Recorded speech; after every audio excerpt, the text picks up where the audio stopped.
Warmly welcome to this live broadcast from the Management Institute of Finland. Really glad to have you with us here today. We live in very strange times right now, and we hope we'll be able to provide you with some knowledge and views from all over the world that you will find useful. For us to cope in a world, especially a changing world, we need knowledge, we need skills, and also the kind of attitudes that are helpful in our environment. In the current climate, we really need to change in terms of acquiring new knowledge, also changing our attitudes, and of course learn many new skills. All three are very important. In a webcast like this, we can obviously not transfer skills to you, but what we can and hopefully will provide to you are some really interesting and valuable and useful pieces of knowledge and views that can help you direct yourself in terms of attitudes towards what's happening in the world. My name is Reidar Vasenius. I've been working in education and media for more than 30 years, and currently I'm working here at the Management Institute of Finland and Soprano as a learning ambassador. Warmly welcome on my behalf. Good morning, and also warm welcome from my side, and warm and sunny, not warm, but sunny greetings from Helsinki. Not so warm because actually it was snowing yesterday, and a friend of mine sent me a message that, actually that this was the first snow this year. So, but warmly welcome, and my name is Hanna Rossi, and I work here at Soprano at the Management Institute of Finland. Also warm welcome on my behalf as well. My name is Veera Nguyen, and I'm a strong professional of B2B sales almost 20 years now. And I'm also working as an online trainer here together with my lovely colleagues. And I would like to tell you a few words how we actually build up this webinar for you today. So we've interviewed 3 very interesting persons from around the world, from different backgrounds, business-wise, as well as experience-wise. And these have been all pre-recorded last week. And please remember, if you have any comments, any questions during these interviews that you will soon see, please write down your questions or comments on the chat board. All right. Excellent. Good. So at this stage, let's get started. Our first guest is Elizabeth Goodson. She's been very in high positions at the ILO, International Labour Organization. So she has seen a lot of what's been happening in the world also lately. Although she is now only representing herself, not as an official ILO representative anymore. But we wanted to give her a call in Geneva, Switzerland, because she maintains active connections with people all around the world. And she also exemplifies to us in a very nice way a person who's an eternal learner. So let's see what Elizabeth had to say, and then we'll talk more, hopefully with you as well, taking your questions and comments right after Elizabeth Goodson. With us now, we have Elizabeth Goodson. She's been working for the ILO, International Labour Organization, for many years all over the globe. She's been responsible for programs in agriculture and also empowering women all over the world. And right now, you told us you characterize yourself as an eternal student. So what are you actually up to these days? Well, these days we're in lockdown, and so we have lots of free time. Here in Switzerland, we're able to take little walks as long as we are careful about who we meet. So between my walks twice a day and trying to find what interests me on the internet, I'm taking online courses, I'm doing a writing course, I like music. I'm always trying to find out more about our world and in all its forms. So I've been busy, yeah. You were working on very tough issues, but I'm sure quite rewarding things as well for many, many years at the ILO. What were some of the particularly rewarding aspects of your international global work back then? Well, the most rewarding aspects for me were really seeing how when people were given training opportunities that they had never had access to before, that they would suddenly rise to the occasion. And this was particularly true for women, but it was not just totally dependent on women's participation. But women were very thirsty for knowledge, and they had been denied many of the usual pathways to higher education or even basic education. So we were able, through a lot of consultation, I want to really emphasize this again, there really you have to find the needs of those people that you are going to be training. And you can find out through their organizations or their schools or however it may be. But you also have to interact with those people, because we have to find out what is it that is really going to spark them. What will really interest them to pursue, spend extra time, sacrifice. And we found that women, once they were so thirsty, once they got information on what were their rights as citizens, what were their rights as people, and that actually they could work through their organizations to reinforce that, and that they had to learn it. And some of those women in the developing countries in particular, I think now of Africa, we worked in Africa, Latin America, Asia, and so on. But in Africa, I remember the women were so keen, and actually we had 1 or 2 cases where they actually became ministers of agriculture. And that was a success. So what were actually the issues that you were given to handle, to tackle?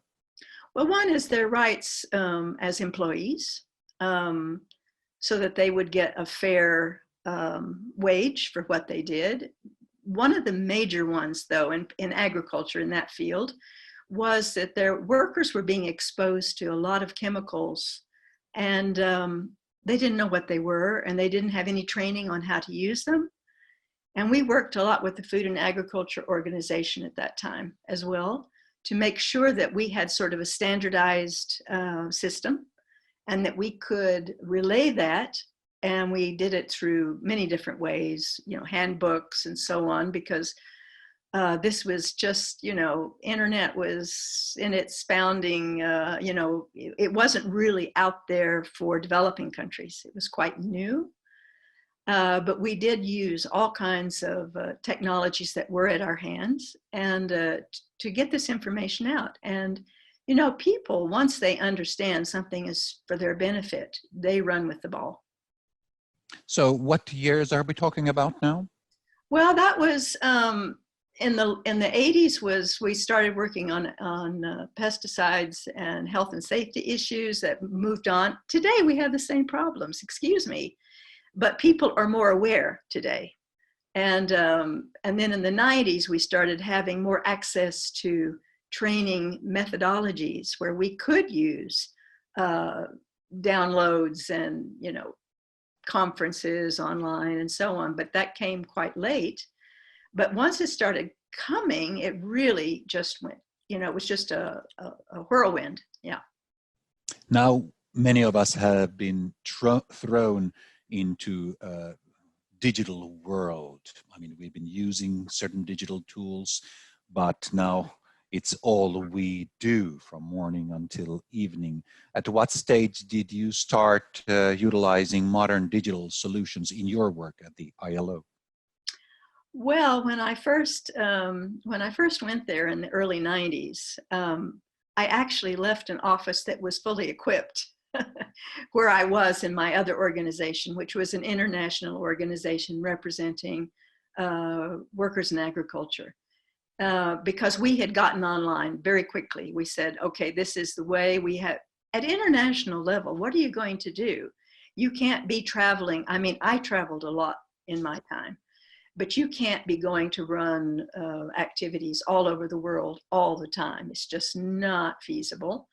So we'd already done it. And then, to be honest, the UN, they had started it in all different aspects, but it was not standardized. They hadn't, it was before there was like, let's all do this.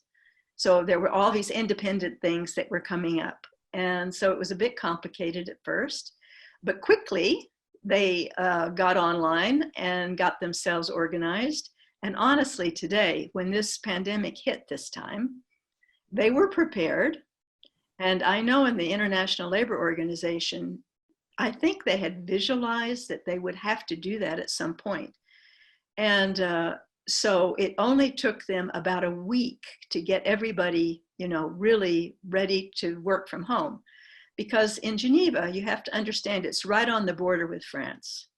And many people live in France. The border's closed. Oh, So right. coming into work was not going to be an option. The only people who were allowed to cross for many weeks were essential healthcare people that got special permission, and even that was complicated. But they went totally online, and I just got a call from somebody that's working in the ILO, and she said sometimes it's frustrating because they're trying to, you know, meet throughout their departments, and at the same time they have international engagements that they're trying to meet, and everybody's sitting in their homes. I mean, it is a challenge. There's no doubt it's a challenge, but we're in the beginning phases of how will we do this? And so it's up to, well, I mean, like your institution, I'm sure that you're going to have the experiences, find out what's the best way to cut through all that. How can we ensure that everybody has a fair, you know, opportunity? Because we don't want to have technology cut out people from what they could become because they didn't have quite enough access. So in the developing world, that's going to have to be really considered, and there's going to have to be consultations around that. Because honestly, you have to listen to people. What are their problems about that, using that technology, even though we now know this is a key to the future? Sure. I mean, here at Soprano, we've invested quite heavily, actually, for the past 3 years into making trainings available online. And some of our divisions, such as Tieturi, which is an IT training company, has been working on that and delivering online trainings for even longer. At what stage did digital solutions become actually tools for education at the ILO instead of just communications tools? Well, I'm just trying to think, because everything is a process, you know.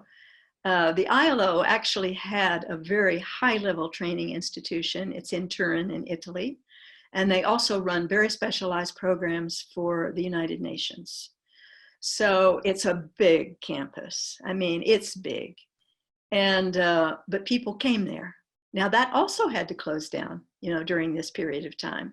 So everybody's going to be looking at the new, you know, we have to understand, how do we go forward with all this? But having said that, there's a lot of, I know in the ILO, they had a lot of online conferences that they were, you know, bringing in guest speakers from other places and so on and so forth, because they couldn't travel. That was with the UN in New York. It's with, you know, Commission on Human Rights. It's a whole lot of different issues that they can use this technology for. Now, they have invested heavily, obviously, over the years, from when I first arrived, and they were just trying to sort it out, because technology is also evolving that fast. But we know that even in developing countries, you go into the poorest village in India, you're going to have people that have mobile telephones. Yeah. Yeah, so there's got to be these ways, PDFs, however, it depends. It depends on the level of technology that's available to people. But that requires listening and consultation.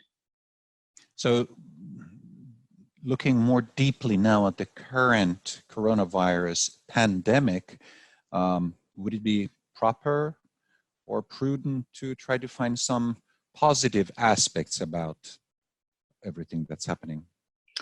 Well, yes. You know, we were all going faster and faster. I think we all understand now we've been paused.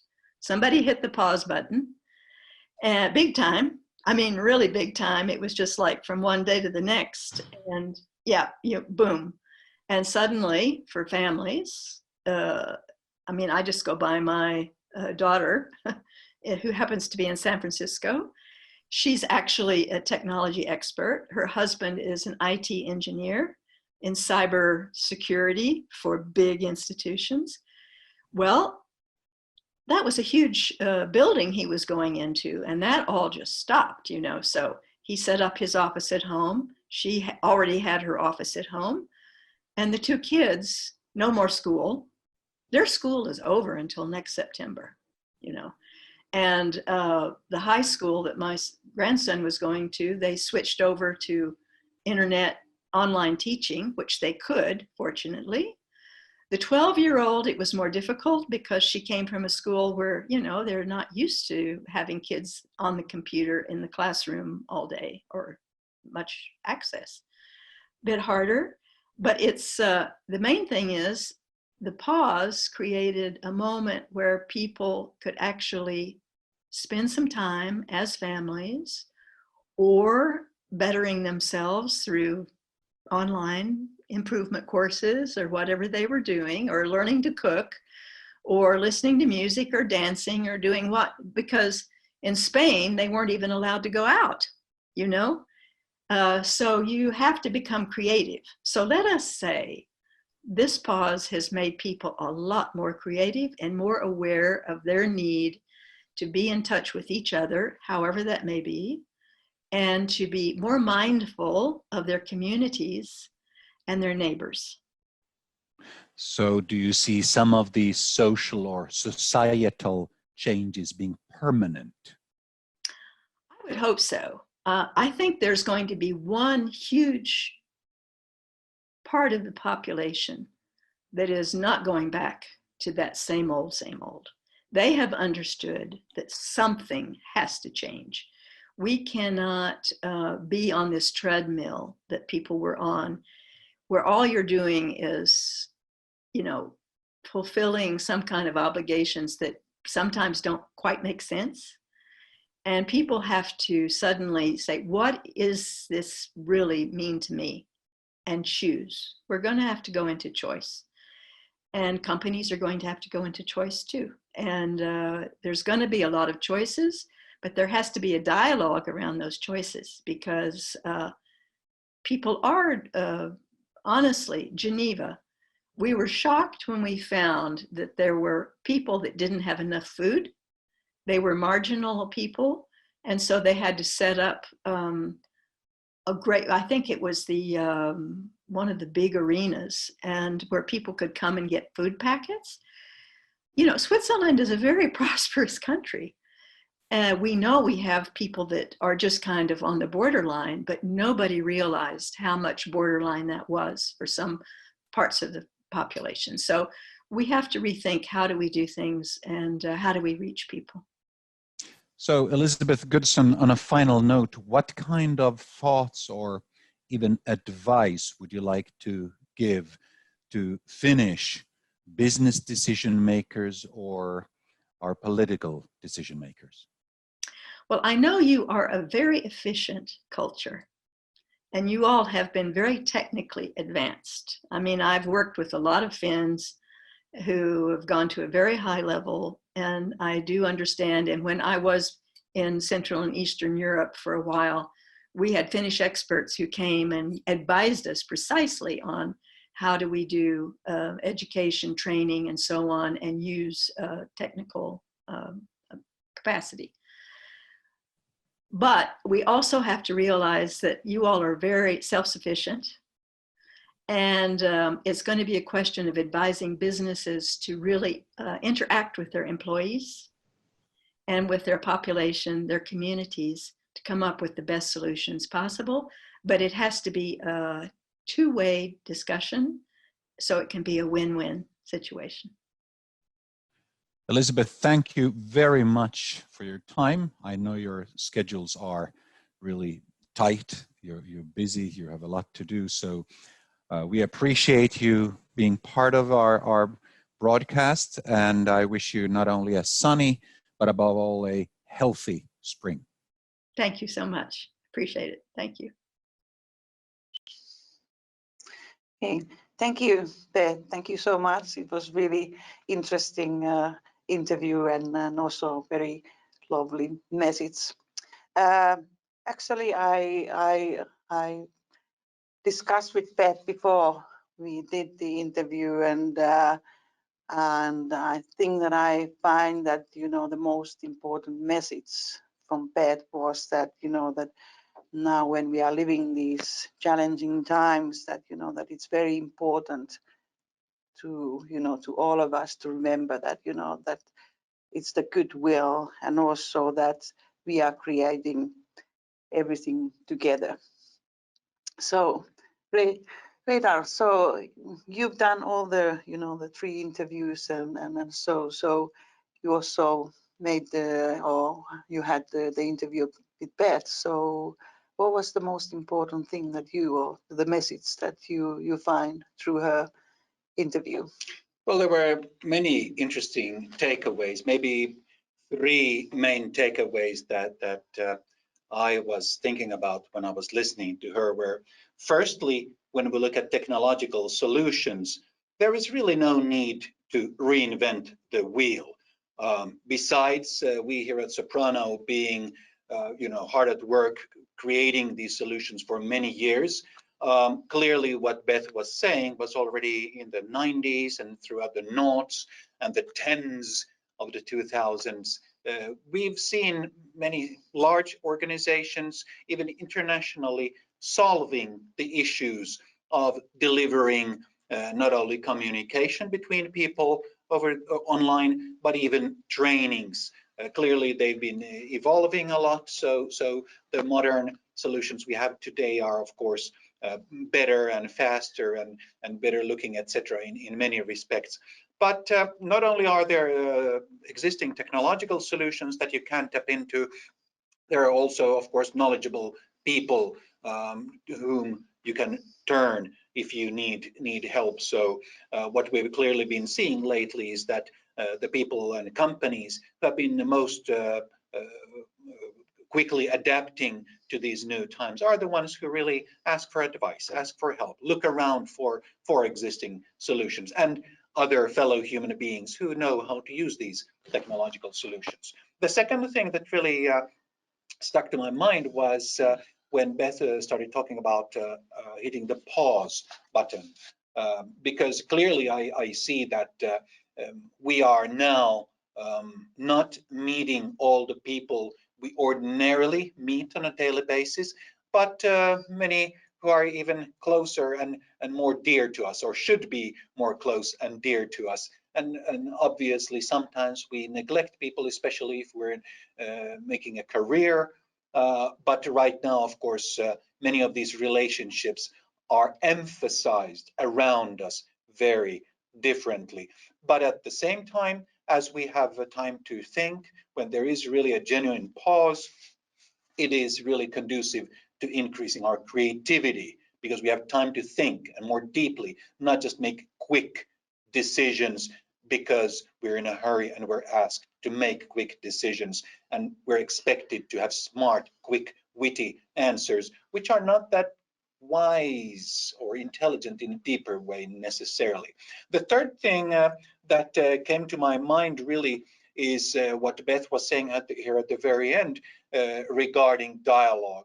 Clearly, decision makers both in society, in politics, as well as in business, we really should utilize this opportunity to be in touch with as many people as possible. And that's, of course, what we're doing here with you, everyone who is now here online in real time, plus as this video will be shared and we'll be discussing things. So again, as Vera mentioned, if you have any questions or comments during these interviews, or during this entire webinar, feel free at any time to type in your questions or comments. I will be happy to have a dialogue here, plus after all of this, of course. So these are some of the main key takeaways. Yes, thank you, Reidar. Should we go to the next interview then? So please, let's welcome Kathy DeMarcos from Sydney, Australia. She's the CEO of Solutions to You. So please enjoy her interview.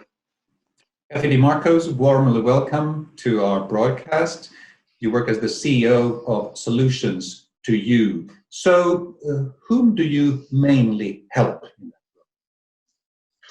So I work across businesses, and there's no particular industry as such. It's really around helping small to medium businesses. I certainly work in larger corporations and multicultural organisations as well. It really depends on the brief and how long I actually stay within business.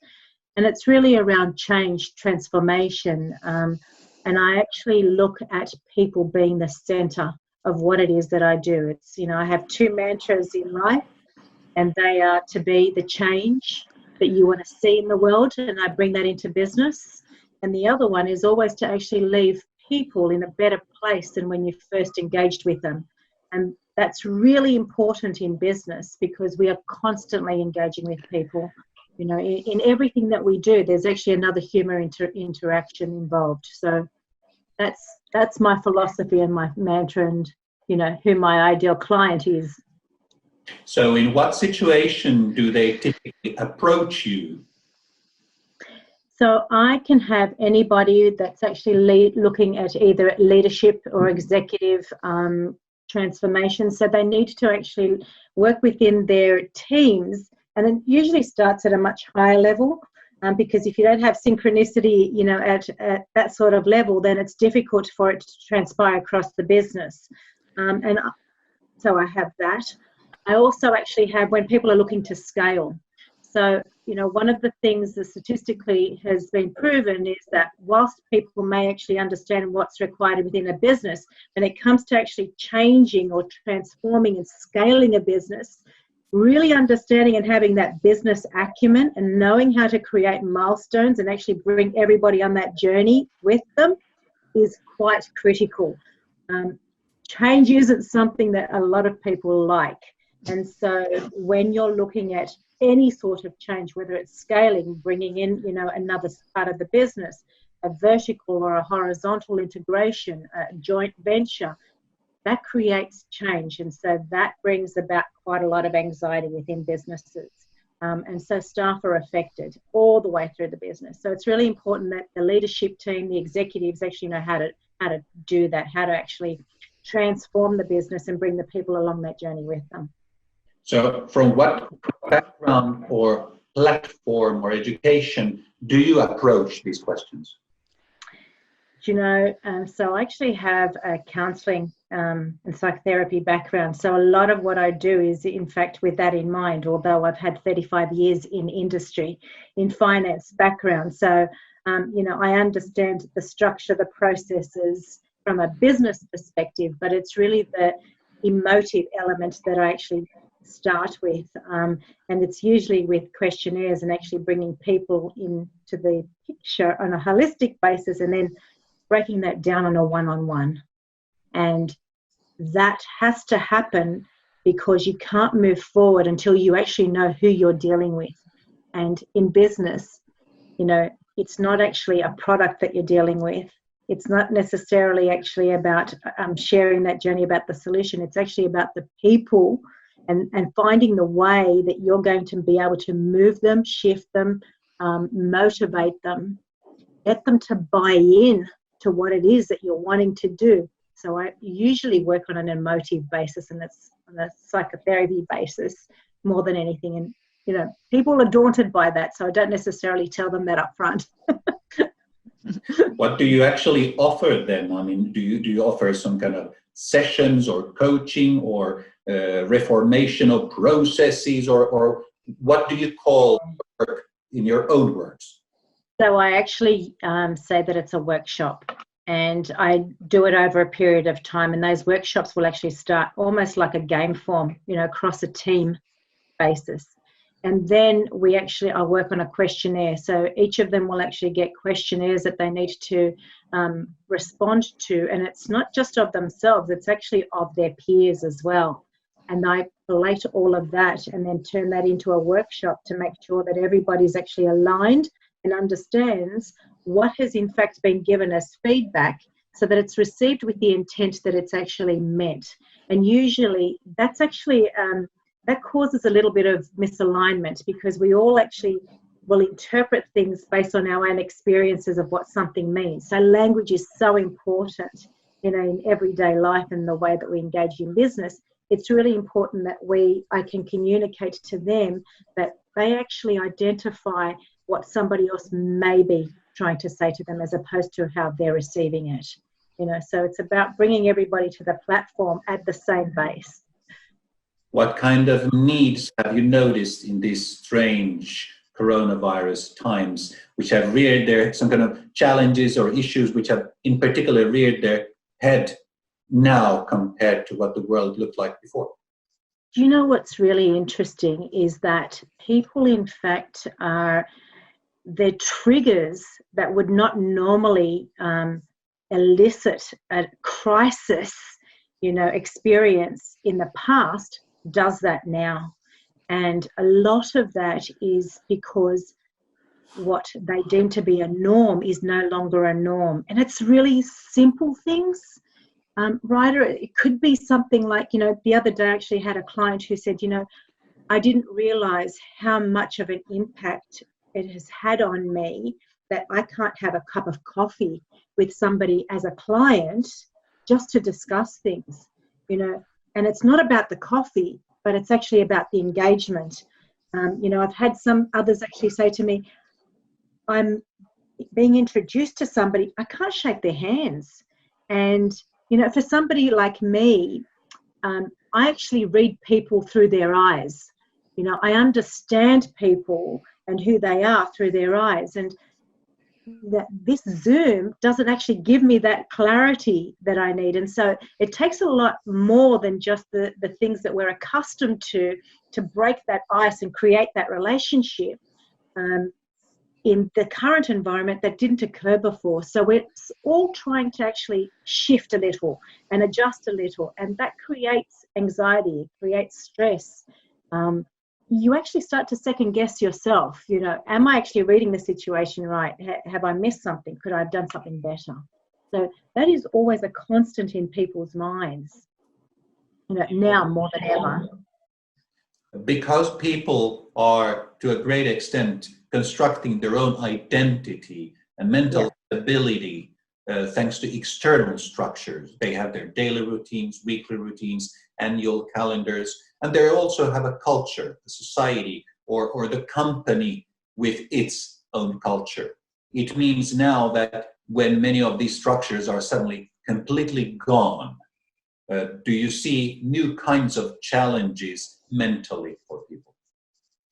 Yeah, look, definitely. So company culture is actually difficult to transform when people are actually working in different areas.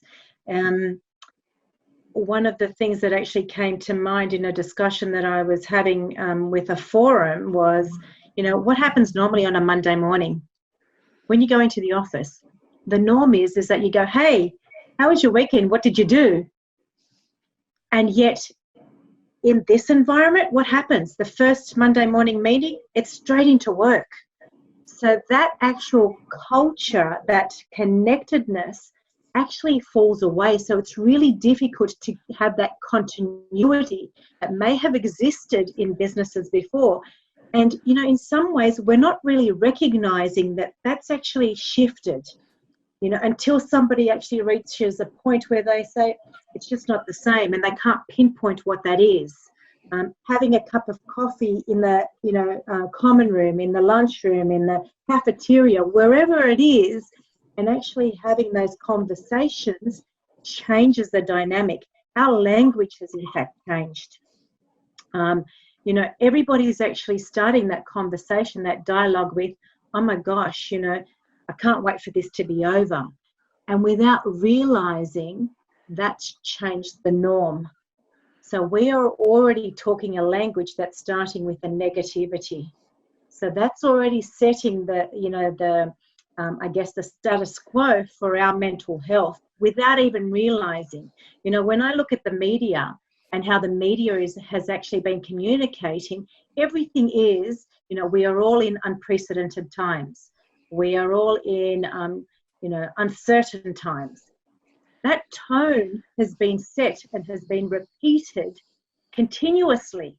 So what is it that we're actually doing to the mental health of everybody when we continue to actually speak like that?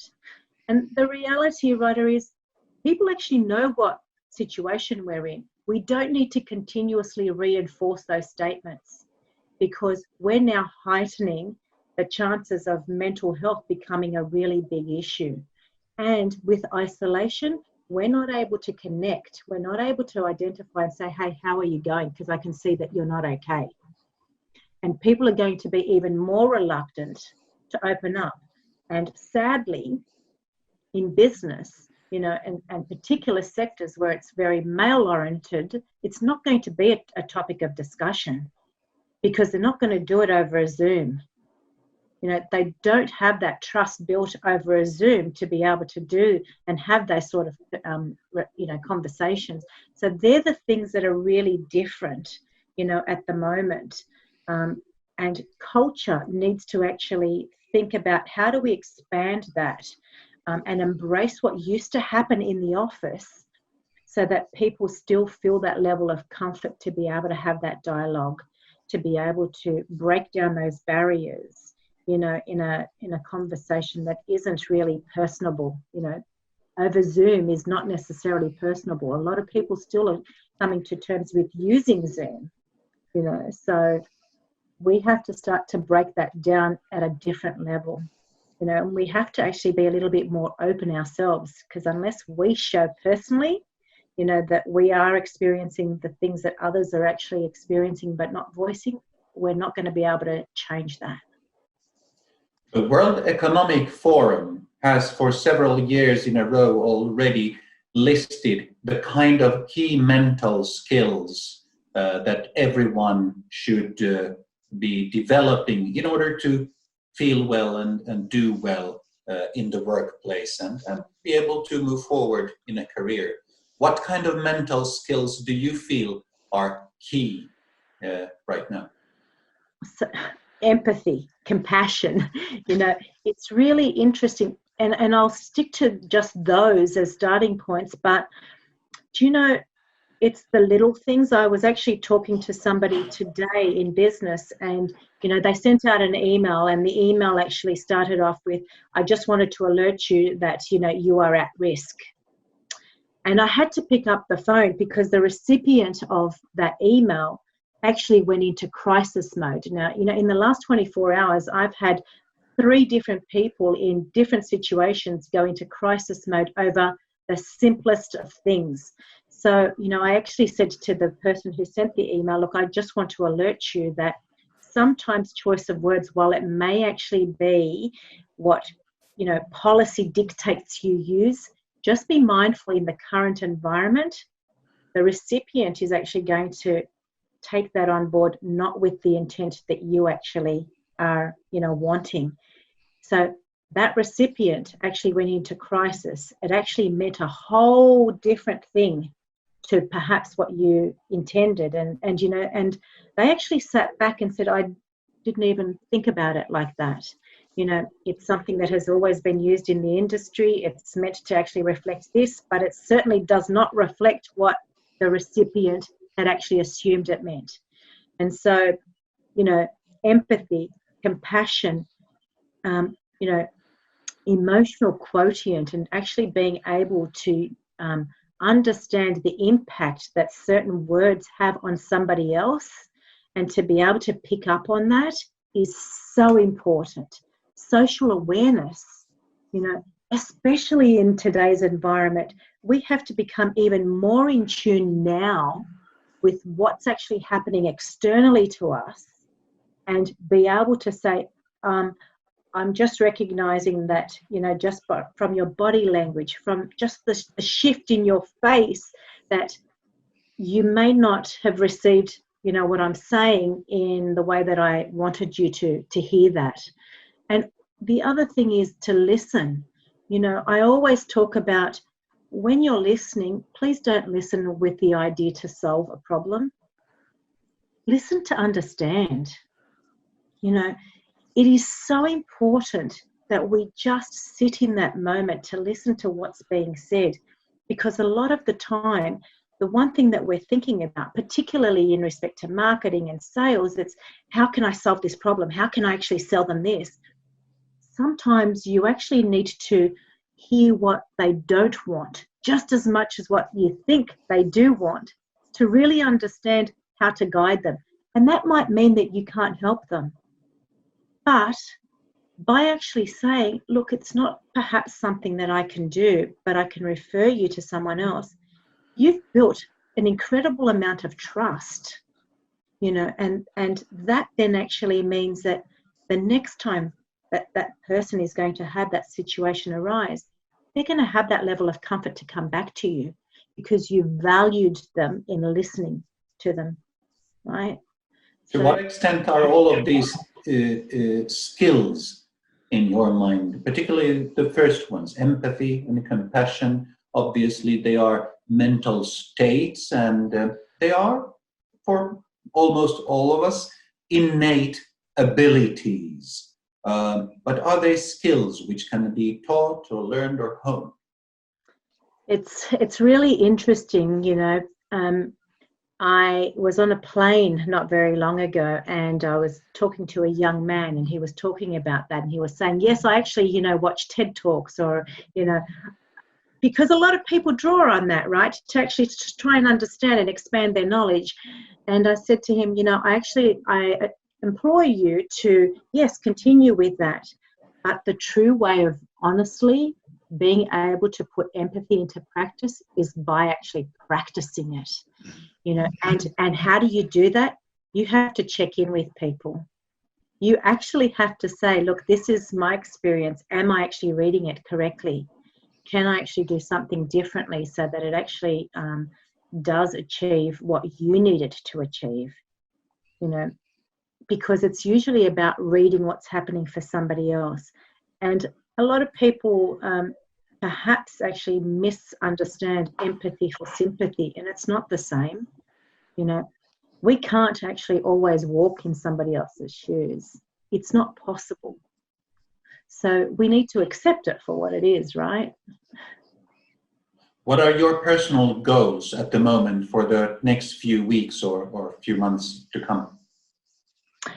So I always have multiple. My immediate ones are for my immediate clients that I'm actually working in, and to make sure that they actually stay on track. And honestly, in this particular environment, it's actually more around their mental health and making sure that, you know, all of their immediate goals don't actually reach a point of crisis for them. I have very long goals, and that's actually on a global basis. So, you know, when I said earlier about my mantra about leaving people in a better place, it's actually creating that voice and actually having people sharing that journey where we ensure that we leave people, when we engage, in a better place continuously than when we first engage with them. You know, so I work across different platforms. From a personal point of view, you know, my family is really important. I need to make sure that I make time, you know, especially now, to be with them. You know, I had a personal tragedy not very long ago. My father passed away in very, you know, unusual circumstances, and it was very sudden, and my mother ended up in hospital. And so for me, it's really important that I make sure that I actually give time not only to my mum, who's recovering and has moved in with me, but also to my partner and to my kids, whose environment has changed, not because of the global changes, but the immediate changes. And that's happening for everybody, Ryder. Everybody's in that situation. They don't necessarily have to have somebody passing away, but you know what? People actually have their 3-year-olds who are going to scream out in a business call to go, Mom, I need to go to the bathroom. And you know what? You have to turn around and say, you know what? Sorry, but I need to attend to this. You do. That's the reality, right? So we have to make sure we don't forget the people that are the closest to us in this environment, and make sure that we actually give permission to the people that we're in business with to do likewise, right? So when we can do something like that, then they can emulate it too. And that then means that when they're working with other people within their business, they then actually give permission to them too to behave in the same way.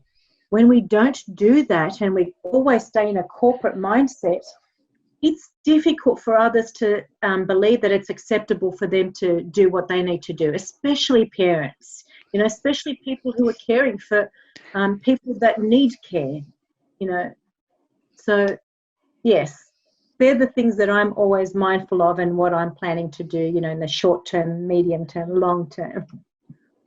What does the term lifelong learning or continuous learning, if you will, represent to you? I check in with myself constantly, so, things that we talked about earlier with empathy, I'm continuously reflecting on myself and always gauging on how could I have actually done that better? What could I have actually done differently? Or even ask myself, what else? What haven't I not contemplated in this situation? So that's actually life learning on a personal note. In respect to education, there are people who are eternally, academics, and they keep going back and learning from a book. You have that. You also have the ability to do things and learn things through, YouTube, podcasts. All of those are about, that ongoing learning. We never, for me, I should say, I never feel that I know enough. I'm constantly wanting to understand. And it's more so understanding from other people's perspectives. So we can't actually check in with ourselves unless we actually check in with others. Did I get that right? Is there another way of doing things? So that's... Kathy DiMarco, on a final note, what kind of pointers or even advice would you like to give to Finnish business leaders and policymakers in these times? It's really about making sure that whatever decisions we make, we have the right people at the table. I always talk about the boardroom table and who sits there to make decisions in a boardroom. But if you don't know what the front line is actually experiencing, then you need to have somebody there actually telling you exactly how it is, not second guessing. So it's having the right people at the boardroom, having an inclusive environment. It doesn't matter how young somebody is. If they actually have an understanding of something, please give them the courtesy and give them the voice to actually be heard. I have often heard millennials this, millennials that. I love millennials. You know why? Because they disrupt the way that we think. And we need to think differently, particularly in this environment. And to politicians, to decision makers, it's no different to you. When we are actually so far removed from the front line, there's a lot of things we don't contemplate. And so it's important to actually give people a voice and allow them to actually give us a different way of looking at things, because only then can we make a holistic, and definitive decision that's going to actually work for everybody. Thank you very much, Kathy DiMarco, CEO of Solutions to You, for being with us today. We appreciate your time. We're highly aware that you have a lot to do these days and therefore would certainly have some other things to do besides being with us. So thank you very much. And besides beautiful weather, I wish you above all health this spring. Thank you, Ryder. It's actually been a pleasure. And if I could give you departing words, it's keep optimistic and stay safe.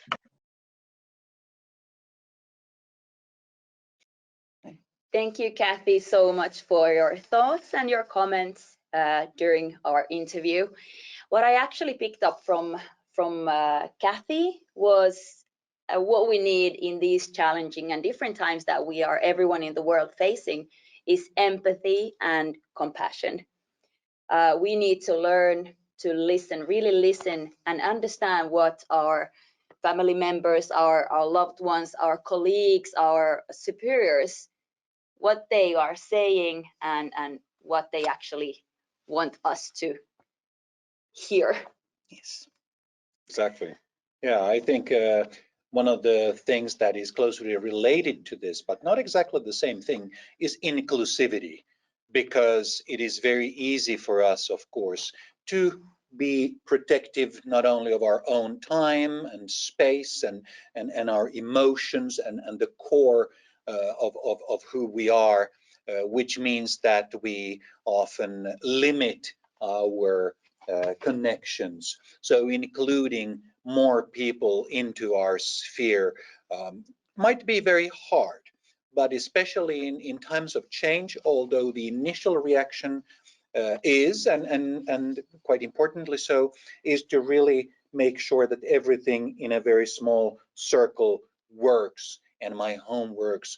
I think it's important to look outwards and be expansive, not just diminish and be looking at smaller and smaller circles in the long run, especially now when this exceptional times will continue. Okay. Right. Thank you. And thank you, Kathy, so much. It was lovely to see you. And I'll tell you the long story short that actually me and Kathy, we met in Kathmandu in Nepal about 6 months ago. And the first meeting was like, you know, meeting an old friend. So we have kept contact and so here we are. So I think the most important thing I pick up from Kathy's message was that, you know, that you have to, you know, during these uncertain times that, you know, that make sure that you have the right people around the table. So thank you, Kathy, so much for being here with us this morning. Right. So shall we continue? Yes, all right. And our next guest is Mr.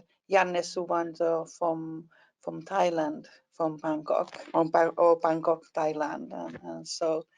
And Mr. Janne is originally from Finland, and but he has had a remarkable career around the world.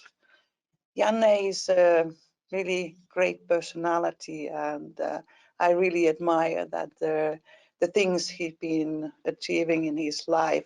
He's been going, or his journey has been going around the world, and he's been working in, you know, in the most difficult places, like in after the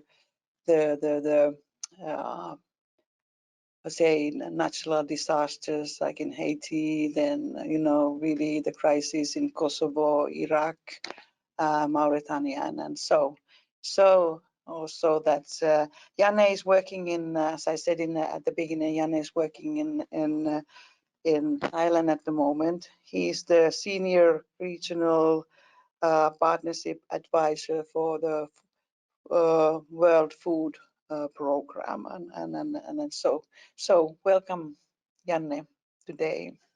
Warmly welcome, Janne Suvanto. Where are you right now, and what has taken you there? I'm currently in Bangkok, Thailand, and I'm originally from a small village called Sakula from Finland, Western Finland. And I've done my studies in Turku as well as, which is in Finland, as well as in France and Sweden. How did I end up here is a long story. I basically immediately after my studies, I left Finland and I went to Rome, Italy, where I did an internship at the Finnish embassy. And from there, I got an opportunity to have a junior professional officer post at the World Food Program, United Nations World Food Program, which is based in Rome. And that was in April 1997. I've been working for the same organization ever since, and today I'm having a position here in Bangkok as a regional partnerships advisor for the Asia and the Pacific. And how are you health-wise doing? We have a global pandemic going on. Health-wise, I'm doing perfectly fine. But actually, it belongs to my job that we are following up very carefully the impact of the current health situation. The GovDev started as a health emergency, but it will have significant nutrition, food security related impact. And then I think in medium and longer term, economical impact will be probably the biggest one. And we probably don't know yet what that will be as a full. With the measures that have been taken here in Thailand, they seem to be effective. We have had restrictions in place last month, and including the curfew from 10 p.m. to 4 a.m. And most of the shopping malls, any services and so forth, they are closed. However, there's an excellent delivery service for food, and so we have access to pretty much everything, but good measures are in place. So whom are you actually helping and how? We are basically helping governments to address nutrition, food security related things. So governments are responsible, of course. We provide expertise in the area of development and technical expertise, but then World Food Programme is also world's largest humanitarian responder. So in cases and places like North Korea, Afghanistan, or current Rohingya crisis in Myanmar and Bangladesh, we are assisting directly those people. But I would like to say that it is how we work. It has moved away from food distribution. Rather, we have become an enabler, helping governments to help themselves. And out of the 14, 15 countries we currently are working and are operational, we have already 4 countries actually where we don't distribute any food. Also, I would like to highlight the big portion of cash and cash-based transfers. I think our global budget of last year, which was close to $9 billion US, we are doing close to 2 billion in terms of cash and not in any food commodities. So what makes your work currently particularly challenging or tough? We have plenty of challenges, and depends where you go. Every country, every context is very different. Currently, for instance, if we think about the GovDev situation, and I'm thinking Pacific in particular, Pacific consists of 20, 30 island nations, and they are pretty much completely dependent on exported food. Now, knowing that the impact on air traffic has been significant and national reserves are relatively low, there is a huge challenge is knowing the distances and also the costing concern, how these vulnerable island nations and populations can be fed. Then in some other countries, there is of course insecurity, instability, which prohibits us to enter certain regions like in Afghanistan, as well as certain access issues in Myanmar. So problems can be very variable. What have you had the need to change in your personal life or learn or completely relearn in the current situation, besides sitting at home more than usual? We are not sitting at home. We are actually fully operational. Like I said, the World Food Programme is the UN's emergency responder. We have excellent national, regional, and global systems and networks, which basically allows us to work fully from the home location. We are currently implementing telecommuting, and we have our contingency, business continuity contingency plan fully in use. But of course, working from home alone and following the social distancing, it has an impact. What it means in practice is that I think everybody, we have to structure the day differently. when you live and work in the same space and you are there close to 24 hours per day, that requires certain planning. Also, I think it requires more discipline from yourself that you, and it's related to structure in the day, but discipline in the sense that you know which are the priorities and when you work alone, and then also through communication means how much we are actually in contact with your own team, as well as the whole management and the whole office actually. What are some of the highlights or shall we say positive high notes that make you glad or happy every now and then in your really tough and demanding job nowadays? Well, I think I've been always privileged to work with very nice people around the world. And I think these kind of little bit, it's not yet extreme situation. I've been in much difficult ones, but they usually tend to bring best sides from people. Everybody is doing their best. Everybody is reaching out across the traditional divisional lines. And also when you actually work in isolation or alone, I think one is more focused on the quality of work. There's less disturbance, and messaging and action tends to be more thoughtful. So if this is not a tough situation, could you give an example of a situation which has been significantly more demanding? Well, for instance, in Haiti after the earthquake, where the whole structure and whole state practically didn't work, and where you had bodies in the streets, yet you had to start getting, first of all, drinking water, but also other assistance through while all the structures were destroyed. Or I'm thinking also Eastern Chad, which is basically opposite of Darfur. I was head of Eastern Chad operation. There you're operating in quite hostile, climate-wise hostile environment and in insecurity. Also trying to get assistance and the convoys through sometimes rebel and government lines. It's through tough negotiation and diplomatic means that UN and our partners are able to apply. There are a number of different views on what the most important skills, particularly mental skills, are. For instance, the World Economic Forum has every now and then published their list of top skills that everyone should have in order to cope and even succeed in work, at work. What are some of the top skills that you've found to be really important?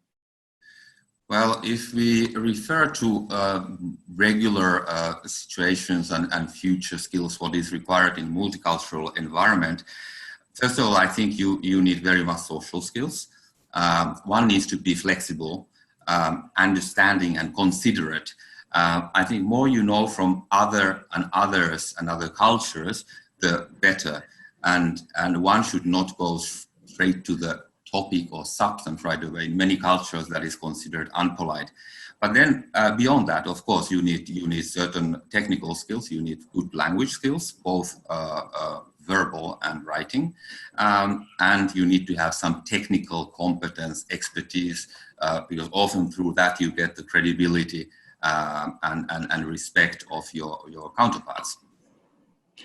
It's often about not only continuous learning, but lifelong learning, very obviously, for all of us. How do you maintain your own level of skills in all these areas? Do you study, or do you just do learning by doing in your work?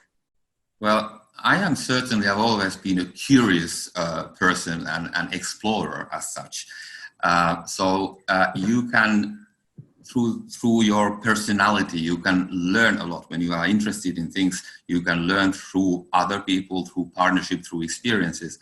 But of course, we have also mandatory learning courses, some related directly to our profession, some related to security and so forth, and possibility to access the latest trends and learning. So I think there is no one way or no one right way of doing it, but ideally one would be able to combine from variety of these different options.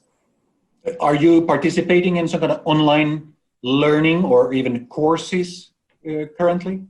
I've been part of our management training and zero hunger training for our managers. And then, of course, I've done all our mandatory courses that are related to security. They are related to sexual harassment, abuse of power, and these type of elements that are very important to us to identify, and a few others. Right now, the work is taking all my time. So usually at the time of responding to this is L3 level emergency, there's no time to focus on any of those. So what are your goals personally, currently, in your job? What do you need to keep in mind that you're moving forward towards? Well, I think, I mean, a little bit broader sense. I think, I really hope that whatever we do, that we are able to divert more people falling back to poverty and back to food insecurity. I just read that due to the recent situation, the world had about 130 million hungry people, but it is now estimated that due to this crisis, that figure could have doubled or is about to double. And the world has never been this rich ever before, so we do have wealth, and I really hope that we are able to share that we are able to use that resource to helping those people and further develop their situation.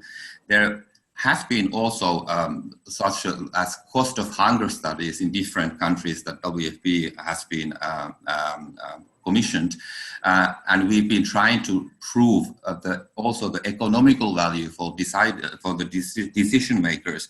And in many countries, actually, if you don't take care of your especially like infant population, children under 2, and the first 1,000 days, it has serious economical impact for the development of that nation.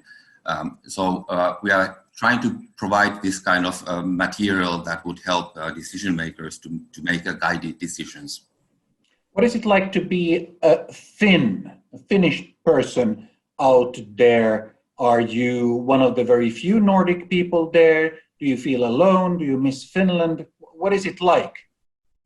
It is true that there is not, well, for sure there's not many Finnish people, but there's not that many Scandinavian either. Personally, I have always felt very Finnish. My identity is Finnish and European. And somehow I think when you live away for longer periods and many years, that identity even becomes stronger. I think it's a strength. We have a very good reputation in the world. We can enter often countries that can be politically controversial for some other. And also I think Finland has certain wonderful examples like education, school meals, school feeding, in a social protection sector, that it is quite easy to be a Finn, and I can be quite proud what my own country has done, and often I get actually questions about it from different governments over. So if someone feels that what you're saying sounds maybe interesting, what kind of a person, to what kind of a person would you recommend a job like this with the United Nations? It is a very good question. Would I recommend? The world is changing. I think you need to know what you want.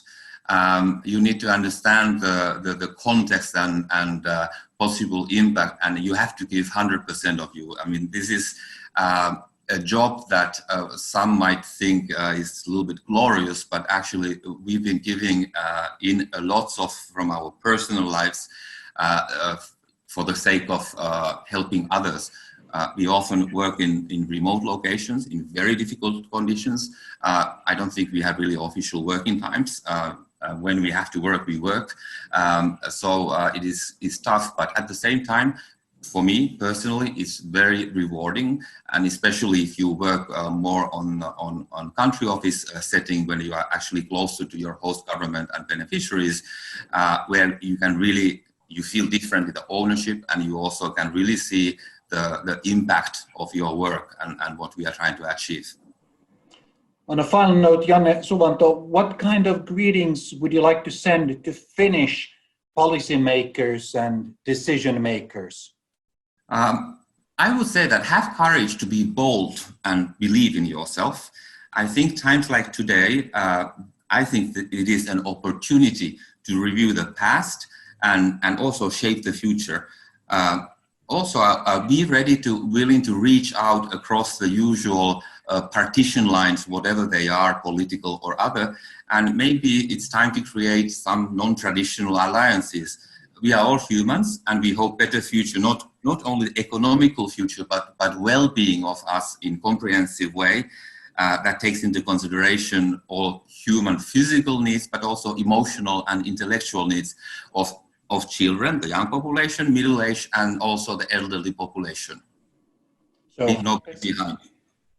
So how pessimistic or optimistic are you personally right now? I am never pessimistic. I mean, that's maybe one thing that is a positive qualification if you do this kind of work. But in real terms, we have always seen success, and there are success cases where we have made our work and us not needed anymore. I'm thinking, for instance, school feeding programs of Brazil and Mexico. WFP was instrumental in putting those in place and so forth. So when you really see that you've been able to change something on a sustainable way, that gives me satisfaction, and I'm very proud to work for the World Food Programme. Thank you, Janne. Thank you so much for the excellent interview. I think that also that when you're talking about Janne, I think Janne is a great example of Finnish excellence, and his I would say career has been really the success story for all of us. Good example. I pick up from Janne's interview is I think it's to message to Finnish people or Finnish business people is that not to be so bold and humble, and when you are dealing with the in the international business to have the Finnish sisu, and also showing that that we have great international skills, and we are able to negotiate in a very diplomatic way. So thank you, Janne, so much for being here this morning. And then, what about you, Vera? What was the most important message, or the message that that really touched you with Janne's interview? Well, probably that we need to believe in ourselves, and I think it corresponds to everyone in the world, especially in these times. We need to believe what we do and stand behind those bold decisions and good attitude, being positive. Thank you. And then Reidar. Yeah, positivity is definitely very important, and what I think it was very inspiring in all of this is that part of the Soprano Global Network. Thank you, Hanna, for getting all these nice, knowledgeable people to join us, because I think it's important to see how we can and should be getting together without prejudice. We shouldn't be closing in on ourselves. We should be empathetic, have a dialogue, and listen to each other. This was now our first broadcast, and we international broadcast. International broadcast Yeah. like this, yes. Yeah. So obviously we've been doing webinars and trainings, but this is now the first time we do something like this. So congratulations on this idea and for making all this happen as well, Hanna, because I think this brings to us the kind of togetherness, but also concrete, tangible advice more and more that we need to be sharing. So we will be continuing. Next time we'll probably make it a bit more compact frankly. And by this, we will also then be providing you with the new guests, new thoughts, new ideas. And everyone who registered for this will, to her or his inbox, be receiving a thank you email with a small feedback form, because obviously we really need and appreciate your feedback. And at the same time, you will be getting a link then to this, to the recording of this broadcast. Clearly, of course, we here at Soprano, and particularly at the Management Institute of Finland, MIF, are providing lots of trainings, both in management, finance, communications, leadership, and IT. But obviously, we also want to be providing these kind of messages and tools for free to some extent. So we'll be continuing with similar broadcasts in the future as well. And at this stage, Yeah, shall we talk about we'll the picture? be looking at this picture. So I'll step Yes. aside. Yes. And what is this picture? No, well, this is also that, you know, that I took this picture a few years back. I had a journey to Nepal, and I was visiting Himalaya. So this one was taking the picture at 5 o'clock in the morning, and it was in an Annapurna area, and the summit, or the top of the mountain, it's called the Fister, and so it was really, really, it was very powerful to you know, to experience in Nepal, that you wake up very early in the morning, and you are in the nature. So it's really, really empowered you. And also that, as Reidar mentioned, that, you know, that today's guests, they're all in my network. So thank you, Beth, so much for your time, and also Kathy and Janne. I forgot to mention that I've known Janne all my life, and so we have a special connection also in that state. But you know, for me, I think that during these challenging times, that it's so important that, you know, that you have your network, and also that you have built the trust between, you know, you and your people in your network. So the tides that bind in certain times, it's really important that you have the right people around you. So thank you so much from, you know, behalf of, you know, for me. Thank you. And Vera, do you have anything else to add? I think you summed it up really well. I also thank you, you all for joining us today. And please, if you did not have the time, you can always go back to the recording, and hope to see you back here again later. Yes. And I would be a really bad son if I didn't send greetings to my mom. I'll be showing this to her later, because it is her birthday today. She turns 79. My mother, Kaija Snellman, turns 79 today, and it is Snellman's Day. So we have all the flags waving here in Finland. So she will now know that I did mention her, because she's important. Perfect. Mothers are important. Yeah, that's true. So, Wish you all sun, and above all, of course, health for this spring. yes. Yes. Thank you. Thank you. Bye-bye. Bye-bye. Thank you.